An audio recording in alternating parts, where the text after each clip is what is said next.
Assalaamu calaykum.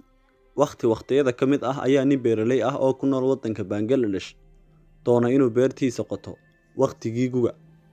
Isla markii uu bilaabay shaqadii qodaalka ee uu qalabkii soo qaatay, cagafyadiina geliyay, ayaa meel beerta bartankeeda ah ay cagafti ku istaagtay oo ay qodi kari weyday. Ninkii oo yaaban ayaa ka soo daadegay cagaftii, deetana eegay waxa joojiyay. Waxba laakiin indhihiisu may qaban. Kadib wuxuu ula tegay gacantiisa oo uu ku qoday. Waxoogaa markii uu qoday ayaa waxa ka soo baxay sanduuq. Farxad ayuu kala wareegay oo isla markiiba si degdeg ah ayuu u furay. Mise waaba dhagxaan madmadow oo ka buuxa. Isaga oo niyad jabsan ayuu iska xidhay sanduuqa oo uu dhinac iskaga leexiyay. Naftiisa ayuu uga sheekeeyay. Kolley anfac kale ma lehe shimbiraha ayaad kaga ceshan beertu markay kuu baxdo. Hawshiisii ayuu dib u bilaabay oo uu dhamaystay. In muddo ah markii ay ka soo wareegtay ay beertiina baxday midhihiina bislaadeen ayay shimbirihii u soo diyaar garoobeen inay cunaan. Ninkiina difaac ayuu galay oo dhagxaantii uu sanduuqa ku ogaa ayuu la soo baxay oo uu ku kala ceydhin jiray maalin walba. Isaga oo xaaladii ku jira oo maalin dhagxaanta badh ka mid ah ku shida oo ku ceydhiya shimbiraha ayuu nin soo maray waddo beerta agteeda ku taala. Waxa si kadis ah hortiisa ugu soo dhacay laba dhagax oo madmadow. Intuu istaagay ayuu kor u qaaday oo uu eegay mise waaba dahab.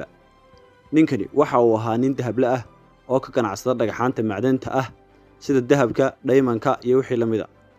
Ninkii wuxuu gartay in labadan dhagax ay yihiin dahab, waxaanu ku leexday beertii ninka beerolaha ahaa ee uu dhinac marayay. Wuxuu salaamay ninkii. Salaan kadib wuxuu ku yidhi, dhagxaantan ma adiga soo tuuray? Wuxuu ugu jawaabay, haa, oo waxaan ku ceydhinayay shimbiro weerar ku haya beertayda.